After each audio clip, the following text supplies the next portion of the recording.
Welcome to 9 Point Started With a Dream podcast. Our goal is to showcase the stories of athletes and the community that supports them by being authentic about their journey. Here's your host, Jacoby Gillum. 2018 was probably the busiest year outside of this year. This year is probably the busiest year I've ever had with work and racing and both. But looking back at that, like when we did the interview in 2018, I just started the season in what at that time was Formula Mazda. It was an open wheel series, and it was just getting going. Like I would just started getting out of karts. Yeah, I remember you sharing the documentary. That was right around the time we had just started like the documentary. I think all we had was like a like the little intro for it. The TV, so, like, it's crazy to think how much has changed since then. It's been pretty my biggest regret, one of the biggest regrets so far, is not being a sponsor of that video. Oh, I mean, I know. We we shared it quite a bit. Whenever you shared that was like you were like the first to share the documentary because we had I think I had talked to you first about sharing it. So, man, there's still opportunity to like. I'll throw the 9 Point logo on the car. If you send me some decals, we'll throw it on the car for sure. Hey, I'll be able to race too. I'll be like Ricky Bobby style, you know. I'll be get a windshield. Yeah, get one for the windshield. Yeah, I hear you. Like, yeah, man. No, wicked. I'm happy for you, man. That's pretty cool. Yeah, I'm happy for you, man. Because like, see how you like progress. Like, I want to talk about that in the interview. You know, kind of like how you have made that progression. Because you know, it's like NBA. You think high school, AAU, college ball, go pro. Right. Yeah. You don't really hear a lot about how people go from, become a, pro driver, like those steps and like the process, because it's not like it's a big pool of, companies that want to sponsor drivers. Right. Yeah. Yeah. So, no, that's like a big, and I was thinking about that today since we had this podcast, just thinking about progression and a big thing with racing that is so probably interesting and so different from maybe other sports. Obviously, there's a lot of politics in other sports, but more so, I would say the money side in racing is such a big thing. You don't have talent is a big part of it, but a lot of that is also sponsorship. So, yeah, progression is very difficult. You can only get so far, on talent and on, especially, not coming from a very wealthy family. You're basically, my parents sacrificed a lot. My family sacrificed a lot for me to, get even just through karting, and that's what it takes. I've heard of, putting down a mortgage on a house, people refinancing their homes, and, I've heard of that, and I've had friends that were in racing that their families did that for them to progress. So you really got to be all in on it. And, the cliche of just don't give up. And that's kind of what I did. There's a lot of times where I didn't think starting out in karts, it was ever going to really amount to that, because I got to a certain age and you see how much money is a part of it.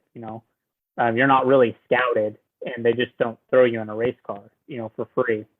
And you start to see some of the hurdles, and you honestly cast some doubts, and it gets,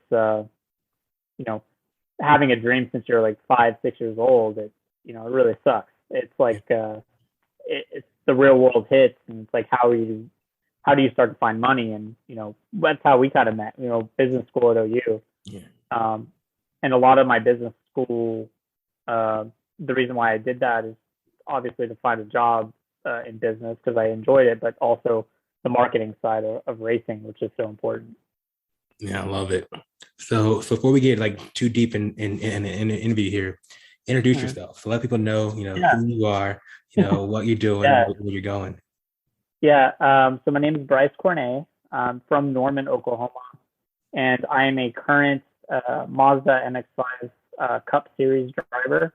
I'm a sponsored driver by Mazda Motorsports. I was one of 3 scholarship winners this year. Mazda supports grassroots racers who are amateur drivers that are racing in these amateur series. They support these drivers that show aspiration and have aspiration of going pro. So I shined through after a pool of about 30 to win a scholarship this year, and that's kind of what's allowing me to do the Mazda MX-5 Cup Series. So if we go a few years back, right? 2018, we did our interview. You released Driven about your life journey, right? Because it was the heart. What was it? Yeah, it's 2 heart abnormalities: supraventricular tachycardia and Wolff-Parkinson-White, and both of them were, fast and slow heart rates, palpitations, that type of thing. And I had 2 catheter ablations, which is kind of the story that documentary tells. So the documentary ended up doing some big things, right?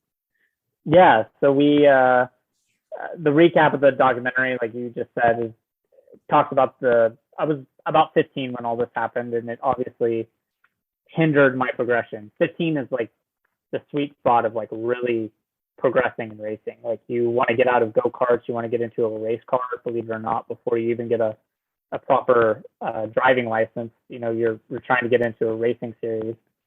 And I had these 2 heart abnormalities, and found out about them, and our family did. And my family went all out in supporting me with, obviously the medical cost is not cheap. And I had 2 catheter ablations, which cured me of it, but set me back 2 to 3 years, which is detrimental to moving on, and can be very hard. So my friend Trevor Rogers and a group put together a documentary to tell that story. And we entered it into film festivals throughout the U.S. We ended up winning quite a few short film awards or short documentary awards. And then obviously that's a really big part of what Mazda saw as setting me apart from other drivers. I had a story, I had something that was unique. Obviously during the time going through it, it's not fun. But it sets me apart. It's kind of what, 9 Point really cast a light on with other athletes that you've interviewed, is that it's a lot of perseverance and resiliency and grit to be able to make it back is I think what Mazda, and I think what was cool to share through the documentary, and also get my family involved, because even whenever we were interviewing my parents and interviewing other people that were involved with me making it back to racing after the ablations, it's interesting to hear their side of it. You don't understand how much they really went through it, and much different from what I see. So yeah, the documentary did great things. It's still doing great things. It's we're utilizing it as a kind of a marketing tool, and just to cast light on who I am as a driver, and kind of who I am. And then during that time, we had just had that first piece that kind of told the story about my catheter ablations, the heart issues, and trying to get back to racing and telling that story. But then Trevor came to Sonoma, California, which was the national championship race that I ended up running and winning. And he caught that all on camera and actually added to that documentary after the fact. So that was really cool. So yeah, it was a really cool thing to be a part of and to do. Man, I'm glad I be like a small part of this, and just to kind of, and so once the documentary released, what would your mindset of like, all right, how do I take this next step to making this dream reality now? Yeah, that was the national championship the Formula Mazda season. So I raced a series called Formula Mazda, and Formula Mazda is this open wheel car. So a lot of people that would watch like the Indy 500, those cars that don't really have any bodies around the wheels. So that's kind of what this car looked like. And, I raced this full series. I ended up winning the championship, and then went to a national championship, got a bid to go to the national championship, and ended up winning that. And that race was in Sonoma. And because of me winning that, driving a Mazda, that started my my long-term relationship with Mazda. And basically Mazda puts on these shootouts. They call them scholarship shootouts. Basically, they select 20 to 30 drivers across North America. They put them in a pool. You actually submit a business proposal on like if you were to win this money that Mazda gives you, how are you going to continue, and how are you going to we're going to give you enough to get you through quite a few of the races, but how are you going to continue to go, and how are you going to be a brand ambassador? And then the next stage was getting you on site and actually putting you on the track, actually on-track interviews, interviewing with judges. It's almost like an American Idol for racing drivers. Or if you watch like what's always really crazy is like the Dallas cheerleading show. I don't know if you've ever watched that, but it's like it's the full. They wanted a full rounded driver. They want somebody that understands the Mazda brand objectives and is aware of how to make the company shine through with different brand ambassador roles, but also is also really good on track. You want somebody that performs well on track as well. So all that to say is that 2018 led to that. I ended up getting a scholarship bid to take place in the scholarship, and I became somewhat of a veteran from 2018 to this year, being involved in a shootout every year, but just not coming away with the scholarship prize, but just kind of persevering through it and getting better each year, both from a business standpoint and from a driver standpoint. And then this year came away with a $75,000 scholarship from Mazda to race in the series, the MX-5 Cup Series I'm racing now. So there we go. Yeah. So it's really wicked. Just 4 years. I can't believe it's been 4 years. I think that's the craziest part of all of it, is that there was a lot of ups and downs in that time. A lot of times where I was, you go through a shootout. I remember 2021, I made it to the final round, which was 9 drivers, and a good friend of mine, Aaron Jean, he's racing in the series with me now. He ended up winning that shootout, and I ended up falling short of any scholarship prize. And I remember after that, I definitely it was a difficult time, a very what's the best word to say? It was like a vulnerable time, because you have worked so many years. It's almost like being told no, like over and over and over again, and that kind of eats at you. And you just gotta have to brush it off. It's almost like a QB throwing a pick. You just gotta brush it off, keep going. And I had some really good calls from multiple people that kind of said keep it going. And one of those people was Shay Holbrook. And Shay ends up being the team manager for the MX-5 Cup team that I'm racing for now. So at the time she was, and I think that's a big reason. You win the scholarship, and then you get to choose the team that you want to race with, basically. There's like 9 to 10 teams. And Shay doing that, I just thought back, and I had a relationship with her, talking to her from the 2021, from when I lost out to 2022 until I won it. And she was always very supportive. So it ended up well that I'm racing with a team called Hickson Motorsports, Brian Hickson being the owner, and here we are. So it's again, that long-winded answer to say it's crazy how much has changed. A lot of ups and downs. So during this whole time too, you're also going to school and working full time, right? Yeah. So 2018, so 2018, I was probably just about to graduate with my master's. I was at University of Central Oklahoma, finishing up my master's. I was still in school. I was working full time, taking night classes at my MBA in the city in OKC, and then we're racing full time. And then, 2018 took a lot of effort from my family, friends. For the documentary, we held how do you call it? Like a viewing, a showing, and we did like a silent auction that raised money for the film as well as for my racing. And it took a lot of effort that year. There was a lot of the sponsorship was like through auctions and really networking.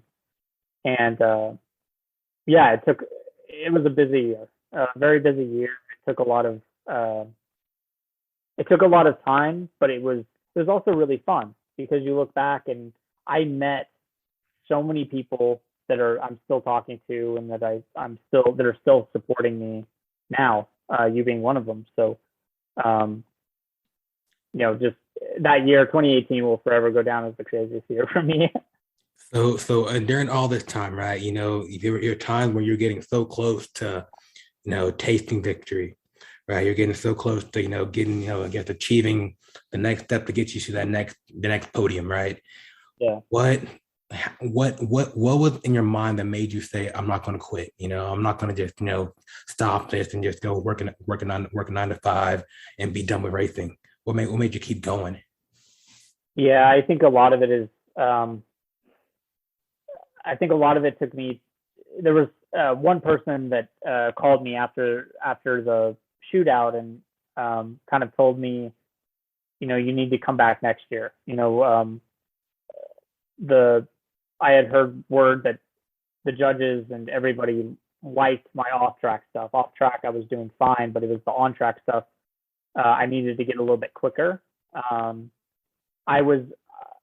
These shootouts, I'm a unique case a little bit.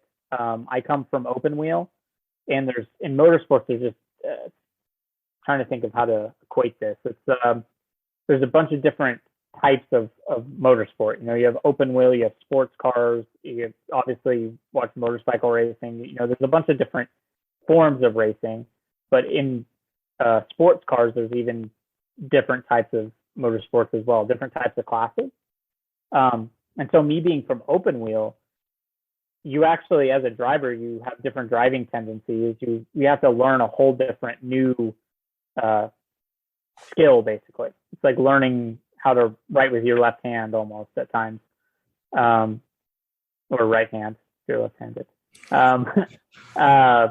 But it's like learning a new skill. So I was kind of a unique case that I think that was a big part of it, is whenever I realized that, hey, I'm doing really well. I'm competing against some guys that have been in sports cars for a long time and are quick already, and they've been in this. I just need some time to stick with it and just work my ass off and get it done the next year, and just kind of brush it off, like I was saying, just brush it off and keep going.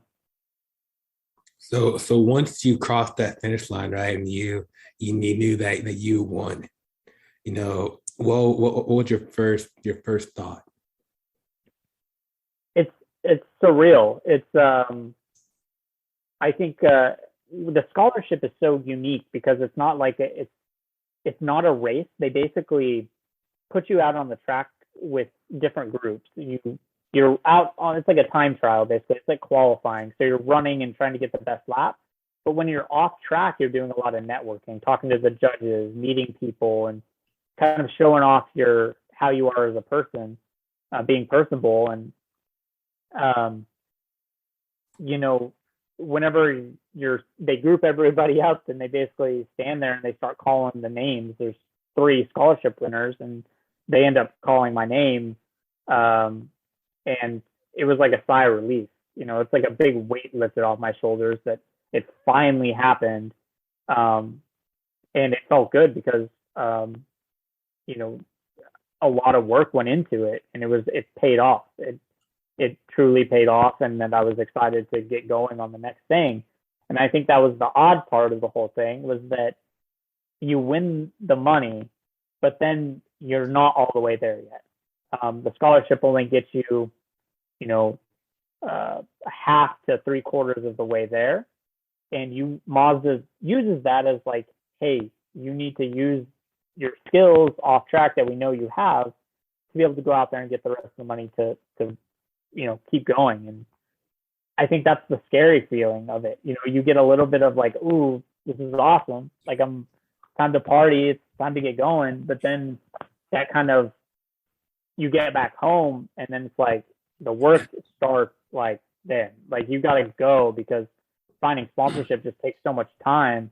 And a lot of great drivers, you don't hear about them because they just don't have the funding. You know, they're great talent.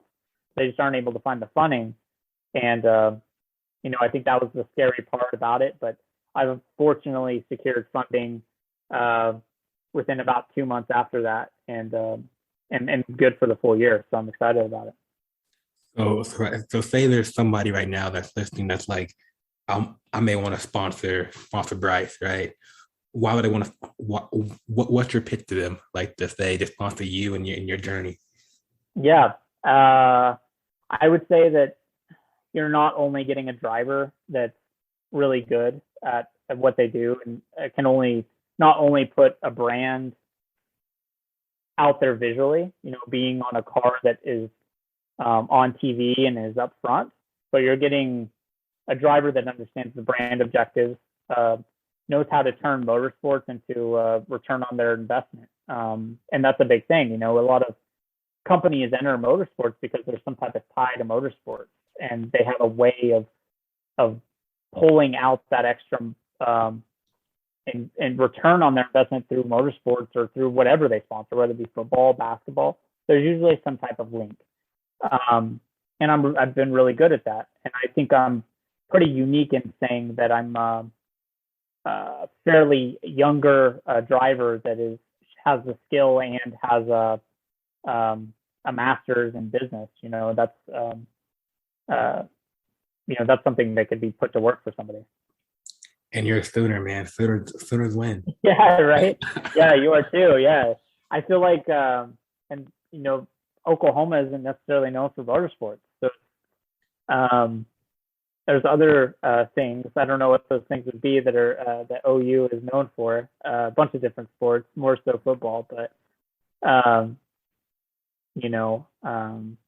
racing doesn't come to mind. So it's interesting. I'm the only Oklahoman in the current Mazda MX-5 Cup field. There's not many drivers from Oklahoma that I know of that have succeeded, that have gotten to high pinnacles of racing. I know Christopher Bell, currently in the NASCAR Cup Series, actually grew up in Norman. So, you know, there is some hints of it. And so I'm trying to keep it going in a different form of racing, you know. So yeah, and that's almost like an added value to your brand, right? You know, you represent Oklahoma, you know. Yeah. You kind of putting that brand, like say, I want to represent my state and kind of get more kids, right, sure, to get involved in the sports. Well, yeah, 100%. And then, you know, also from representing Oklahoma-based companies. I mean, we have so many great, so many great companies here in Oklahoma that I think can benefit from being in motorsports, and I've always really liked that. I thought that was always just a cool addition. I've always liked that, like you said, of being a part of the brand, like being from Oklahoma but racing in this national series as a circuit. It's really cool. And so if there was any opportunity to get ties on to an Oklahoma brand, I would always jump at that. I know like 4 or 5 Brewing supported the documentary early on, and they're a brewery from Norman. The American Heart Association Oklahoma chapter. So I really love that, and that is a cool aspect of the brand being from Oklahoma. So kind of going on that local feel. So say there's a kid right now, right, that hears this, or they have the idea of, you know, wanting to get behind the wheel, right? What would be your advice to them on, you know, how to start? You know, maybe they don't have the funding yet, but how to kind of get, you know, that first step, that first foot in the water. Get to races. Try to get pit passes if you can. You know, I started karting. My parents started me in karting, and that does take a lot of, depending on how old the kid is that may be listening to this, you know, really push your parents to try to get you into karting. If not, try to get to a racetrack and really get to know everybody that you possibly can. You never know who you're going to meet when you're talking to somebody. The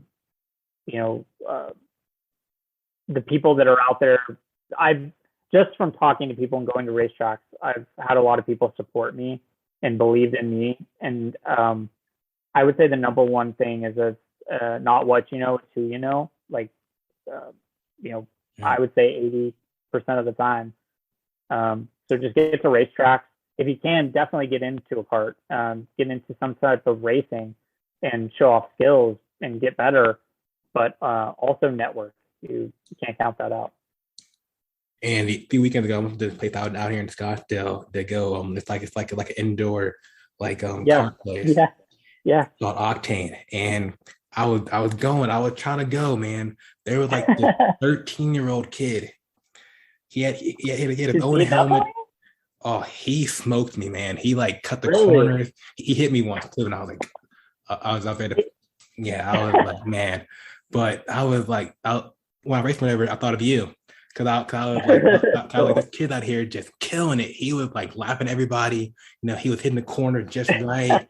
I was like, this kid's going pro. You know? Jacoby, yeah. You can't have Jacoby taking out 13-year-old kids. Your podcast may get a mad start, like a bad mark on it. I thought about like, you know what? He got it. I'll let him live. You have a good point. I mean, that is an affordable way of actually getting into something, you know, like, and it's, they're no joke. I mean, they're quick.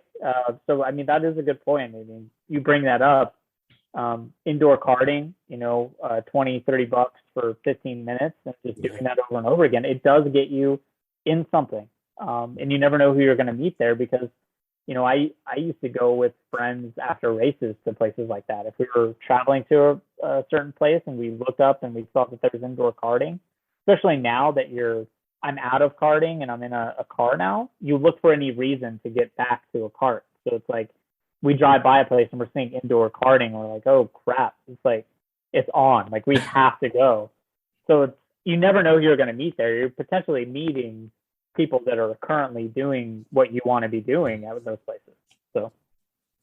So we kind of go back to the present, right? So you're here, you're now, you know, you're officially like a Mazda driver, you know. So you. I'm laughing because I feel like I have so much. I don't know. It's like that cliche of like, you know, you get somewhere and then you always want more. Yeah. It's like I'm very grateful and thankful for everywhere I'm at right now, but there's just so much more to capitalize on. What is more? I think more right now is just doing better in this series. I think I'm definitely a top 10 contender this year, like no doubt. I'm confident in that, but it's more about I've had a kind of a rough start the first two races. My first race was not bad at all.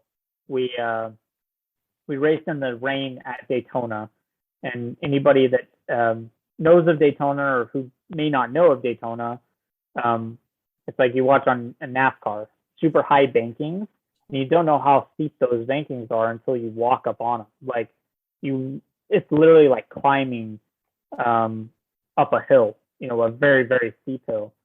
And we raced that track in the rain. And there's a road course section that we do. We don't do just a full oval. But there I had some qualifying issues, but had to start in the back in both races. I have a race on Saturday and a race on Sunday. There's 2 races per weekend. And ended up getting an award for hard charger, which is the most positions gained in the race, from 26th to 10th. So that was my first race of the year, coming from 26th to 10th. And that was kind of a validation that I'm like, okay, I definitely have the skill to be competing in this series, which the MX-5 Cup Series, Mazda MX-5 Cup Series is known for very, very close racing. It's all about consistency. You can't put a foot wrong most of the time. And it's very close. So being at the top of the charts in this series, it means a lot. And if you're winning races consistently in this, you're being looked at for other things, for sure. So more for me is just competing and being better this year, getting better, becoming a better sports car driver, and then also supporting Mazda more, you know, being a proper brand ambassador for them. So you're two races in, you said? You're 2 races in? Yeah, 2 races in. So first race was Daytona. second race was the streets of St. Petersburg, Florida, which was a wicked race. I'll try to send you some onboard that I have from there, but there is no runoff.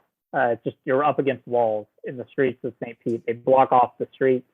It's actually downtown, right by USF campus, University of South Florida's campus, and they actually run they actually ran IndyCar that weekend, which is a pro series as well. But that was race number 2. We're headed to race number 3, which is Mid-Ohio in Ohio. The track's called Mid-Ohio Sports Car Course. I've been there a few times, and really cool track. And just kind of looking to better my point standing, I guess. And there's how many races in the season? 8, 9? There's 7. 7.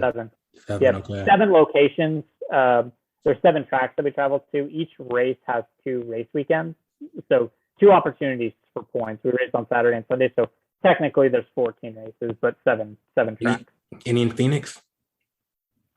No, a lot of them are East Coast.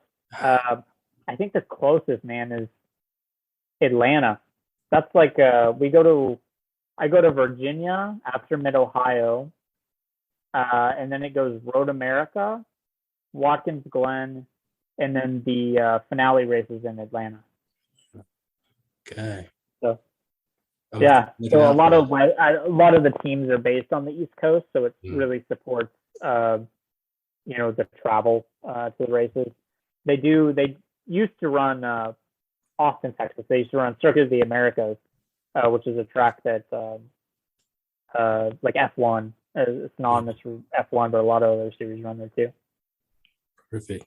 So if we, dream big here, right? If you you thought, your story 10 years from now, what would be the ideal situation for you, or the ideal storyline?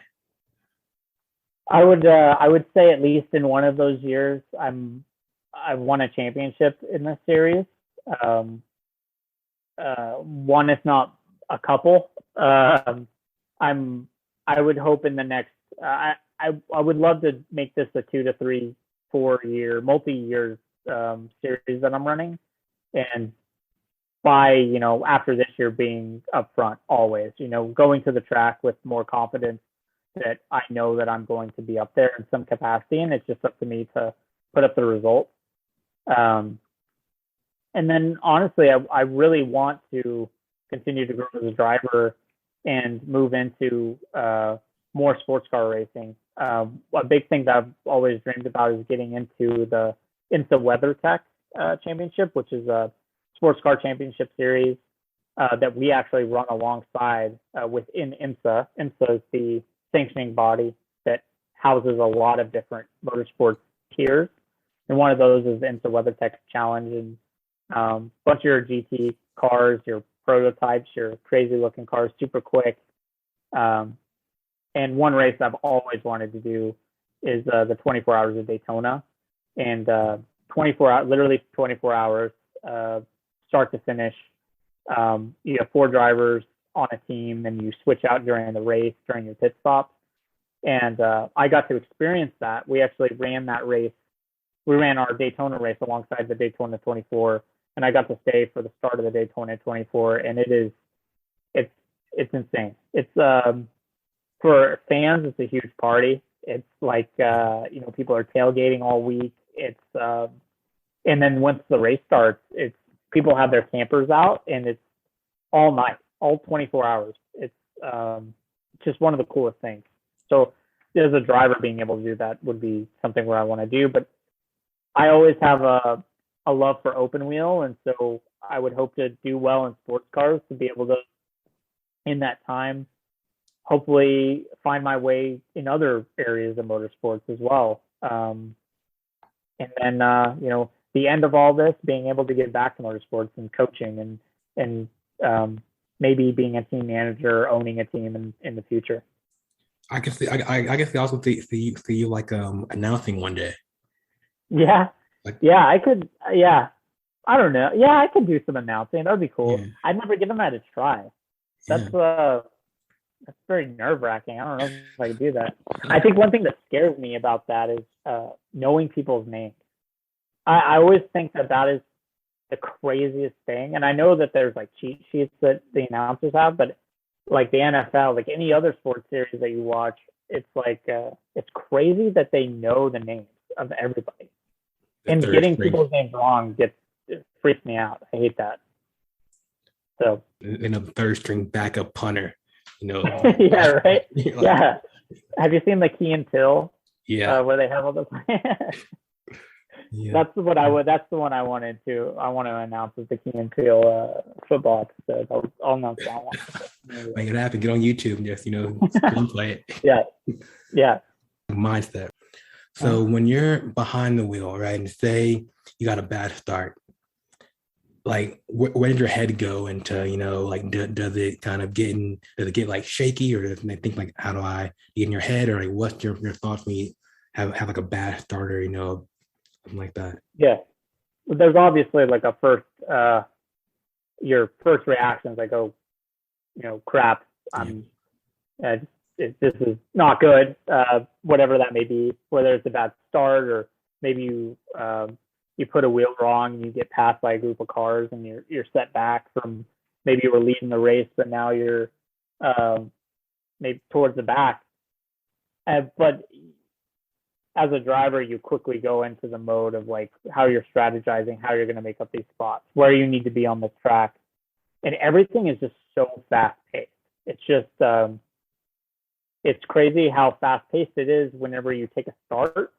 It's fast paced, but at the same time, when something wrong happens, everything kind of slows down, for me at least. So you kind of you got to be mentally strong to be able to have composure. Kind of bring yourself in and be like, okay, this happened. You can't go back. You got to start picking off cars, working our way back up. Obviously, if you're in your series that do multiple pit stops, or you're racing a race that's really long, your strategy changes. So obviously you got to be mentally aware of like, how is this going to change your strategy? And that goes along with working with your car chief that you're on the radio with, communicating what the car is doing, communicating where you're on a track, who you want to work with. So mentally, it's, I think there's a huge stigma. I don't think it's a stigma. I think drivers are definitely athletes, especially most of your pinnacle of motorsports. You got to be fit to do it in a lot of capacity, especially kart racing. Kart racing was some of the most grueling. If you were not in shape for karting, you were going to be. You couldn't just hop in a go-kart and be quick. You got to be really fit. But also alongside physical fitness, you got to be mentally fit, being able to bounce back and brush things off. And so that's very important, the mental aspect of it, being able to brush it off and be able to have composure to get back into it. Yeah, because I was thinking, football, there's timeouts, right? Basketball, there's timeouts. Yeah. Right. And like the time stops, like everyone stops, right? Yep. In racing, there's no like stopping where everyone just like, all right, pause, I messed up, let me regroup, let's get back going. I think the closest you get to that are cautions. I think that's the yellow flag where they pull the safety car out and you get behind the safety car and you're kind of, that's your pause, that's your timeout, and that's when you really get to slow down and think through kind of what happened and think about the next move. Daytona was a crazy race to start out, first race in the MX-5 Cup, because of drafting or being behind somebody really close to where you aren't, you're not cutting a hole through the air, so to speak. You're tucking in behind a car so you have less wind resistance, so to speak. So being able to pick and choose partners was really, really interesting. You had to work with a group of cars because you're faster in a pack than you are by yourself because of the wind resistance. Not being in a draft really hurts you. So you really got to be light because at Daytona, if you were not light, or people don't think you're quick enough to keep up with them through the road course section, and or vice versa, or whatever it may be, they'll hang you out to dry. A group of 3 cars will just hang you out, and then you got to figure out a way to work with somebody to be able to make it back to the front. And I think that it's a huge mental game, and you have to be in the right place at the right time. Positioning is huge, and you can't just win the race in the first corner. You know, you got to be. It's consistency. It's again about being in the right place at the right time and capitalizing on other people's mistakes. So there's teamwork in racing. Yeah, there's a lot of teamwork, especially the team I race for is a very family-oriented team. It's all the drivers get along really well. We support each other really well, and you don't get that all the time because our team is very competitive. Our 2 of our teammates got first and second at the last race in St. Petersburg, so the team within itself is very, very competitive. So we're wanting to up each other, we're wanting to beat each other, but at the same time, if it came down to it, at a track like Daytona, we want all of us up there, you know, battling, you know, 4 or 5 wide, and it be just us up there and letting us race amongst it. And so, it takes them based in Oklahoma, or where are they based? No, they're based out of Daytona, Florida. Daytona, Florida. Okay. Yeah. So when you have to like practice, are you flying to Florida? I actually am going to Virginia. We actually are going to Virginia for a test, but yeah, I do have to travel for like any test sessions. A big thing in the racing world is sim racing, which got a lot of notoriety during COVID, which is like online gaming, but racing. And a lot of people have really crazy sim setups.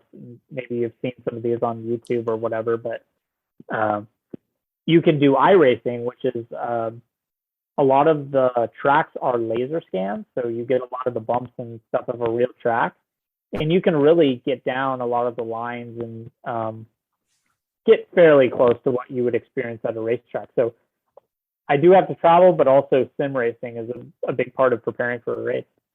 Hey, sponsor right there and get a sim race sponsor. Right.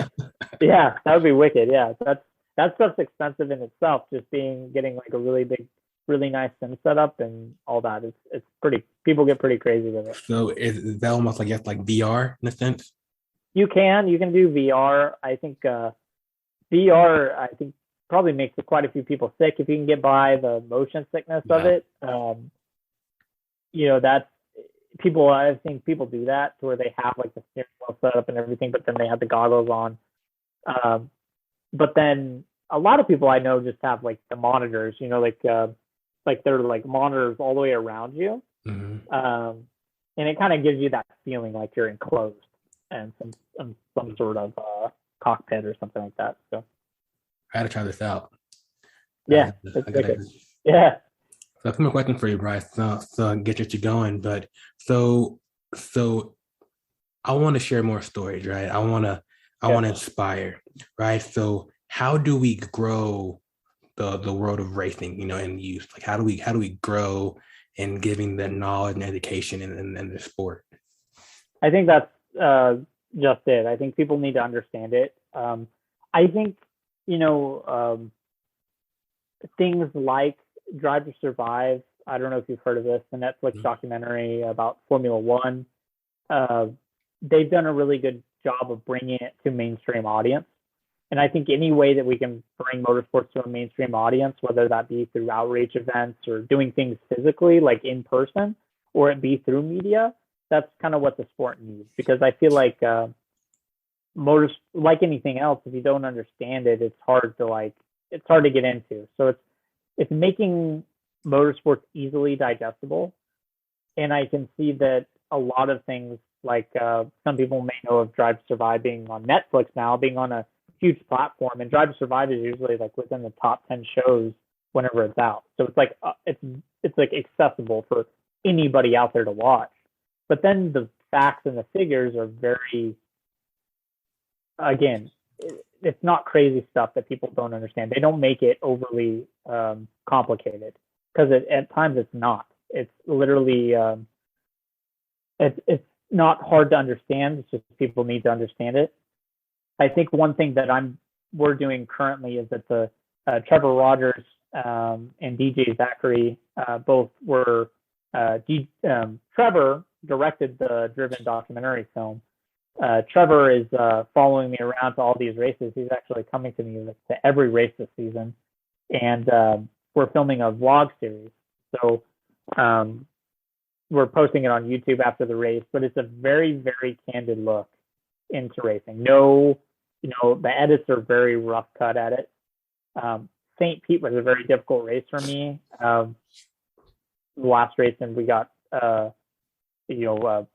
taken out into the first in one of the races, and so him sharing that and filming me after something very bad happened, and I'm not happy. Yeah. Like, it's like I'm not in a good mood. But that's what people need to see. I mean, people need to see the emotions of it and how it really is, not buttered up. And I think that's where it comes across as not real. And so that's kind of what we're doing this year is we're making something through media that's very candid and gives more of a candid look into specifically the Mazda MX-5 Cup Series, but motorsports in general. That's dope.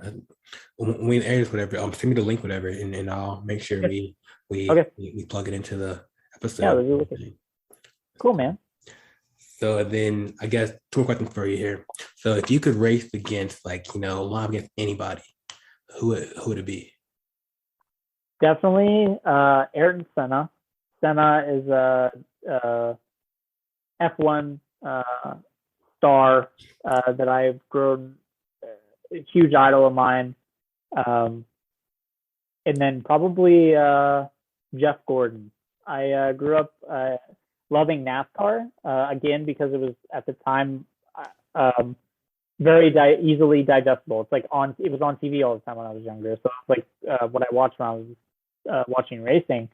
And I had Jeff Gordon stuff all over the place. Like my bedroom, I was decked out. So being able to race against Jeff Gordon, or even if I met Jeff Gordon right now, it'd be really weird for me. It would be just like almost too much, man. I met Jimmy Johnson at Daytona, and that was a little surreal because he has very close connections and arguably the greatest NASCAR driver that's around now. And he has very close connections with Jeff Gordon, having raced with him. But that's just so odd. But it's also weird having friends that are now racing pro. Like I know people that are racing pro series, and it's, as a young kid, I remember watching them on TV thinking that these are gods. These are like people that are doing crazy things and are at like the pinnacle of their sport. But now it's like you go to these races and you're saying hi to people that are racing pro for like pro teams, proper like Porsche or BMW, like factory teams. And that's just wicked cool. So, man, it'll be you in a few years. No, I hope so. I hope so. Yeah, man, for sure. So, and then the last question for you, where are you at? Social media, websites that you can mention right now? Yeah, man. Mainly on Instagram. So Bryce Cornet Racing on my Instagram. Trying to get back into Twitter, Bryce_Cornet, CORNET. And then my website where you can see the documentary and other information about me is brycecornet.com. Dude, this was fun. Yeah, this was just like a chill conversation right here. I appreciate you getting me involved, man. It's good talking to you for one, but I'm glad to see that you're doing well and that the podcast is growing quickly and doing well. Likewise. I want to come to a race for sure. I'm on the way. We need to get to a race. I'll actually. Do you think you could make it to Atlanta? Where's the cool? I'll send you the schedule. You tell me which one you could maybe figure out travel, and I'll make sure you get a ticket. How about that? Sweet. Okay. Ricky Bobby style, man. I'm ready. Yeah. Shake and bake. Shake and bake. You got to shake it, then you bake it. Bake it. Yeah. Awesome, my man. Well, enjoy the rest of your night. And if you're in Norman, go to Diamond Dogs. Let me know if they're still there. I will. I'll send you a snap or something. Yeah. Yo, Yo, thanks for listening to this episode of the 9 Point Started With a Dream podcast. If you enjoyed this episode, please comment, share, leave a review. We would love to hear your thoughts. You can find more athlete-driven content at 9point.com. Till the next episode, you're only one opportunity away. Peace.